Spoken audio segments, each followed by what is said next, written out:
I'm Dan with Yahoo Tech. And I'm Melissa with Yahoo Tech. And in the ongoing battle of iOS versus Android, it's been the tradition that Android fans think their OS is superior because of how much control it offers users through customization. And traditionally, when it comes to iOS, its design, fit, and finish are the reasons why its fans are so diehard.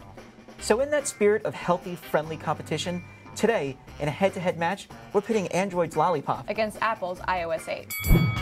When it comes to design, makeovers are so last year. iOS 7 was basically Apple's redesigned operating system.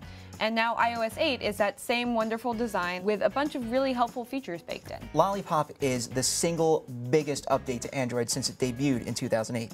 It's got flatter features, kind of like iOS 7. It's also got brighter colors, there's animations whenever you select something, and the vibrations are more subtle, so they're not as abrupt when you feel them. Google calls it material design, and it really is just freaking awesome. So another cool thing about Android is the new lock screen function. Basically, I can set certain Bluetooth devices, like this watch here, or my car, and say that they're trusted. So if I have a lock on my phone, whenever I'm near those devices, I never have to enter it. That's cool and all, but I can just pick up my phone, put my thumb on the Touch ID, and all of a sudden I'm in. It takes one tap. If you're in the same room with someone, 20 feet within your phone, like someone could actually just read all your text messages, like your sister, your girlfriend, your parents. And speaking of Touch ID, with a new feature called Apple Pay in iOS 8, I can approach any cashier in a participating store and glance at and approve a transaction with just one fingerprint. It's insanely easy. Okay, but Android's been offering Google Wallet since 2011, and I can get in any cab in New York City, just put my phone up there and pay, and I'm done. Yeah, but who uses Google Wallet? Apple Pay is faster and it's better executed. Just face it, Dan. Android Lollipop has its own built-in battery saving feature, which can give you an additional 90 minutes of battery life. Does iOS have that? Okay, I'll admit that iOS 8 doesn't have any super special battery saving features, but it has a major thing called continuity that basically allows you to continue what you're doing on one device on any other Apple device. Android has something like that.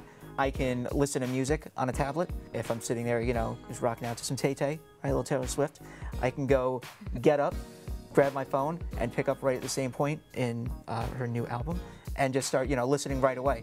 I can also do that with apps, with my photos, they can go in between, and obviously with Google Docs.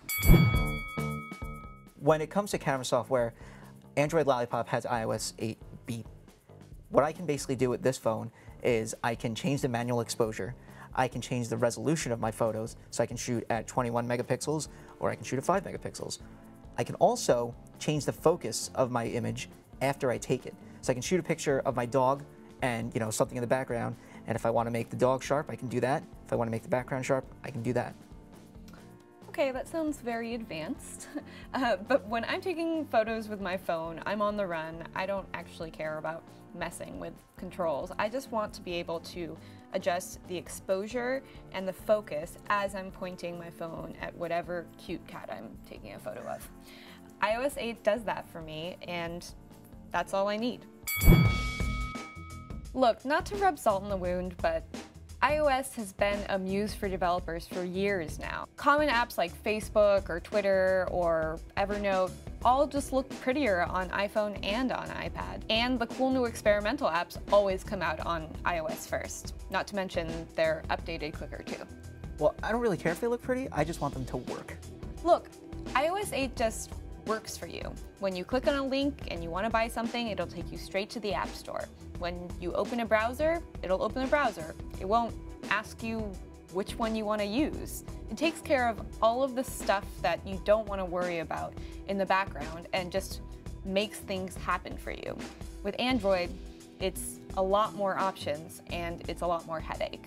So it does take some intelligence to use, but I like the fact that it lets me choose what browser I want. It lets me choose what email app I want. It lets me choose what I want to do. The whole idea of the operating system is letting you decide. And Apple kind of boxes you in, and that's just not something that I want.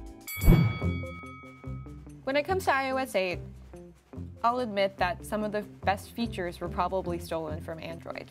But when it comes to my personal phone, I don't care who made it first. I just want it to work well and be pretty. I'll admit, with Android Lollipop, Google did take some of the things they like about iOS 8. The flatter icon designs, the brighter colors, but ultimately it's more customizable, and that's really what I want out of a phone. Okay, well, I guess we might just have to agree to disagree. Okay. Pound it out. Thanks for joining Yahoo Tech for our iOS 8 versus Android Lollipop showdown.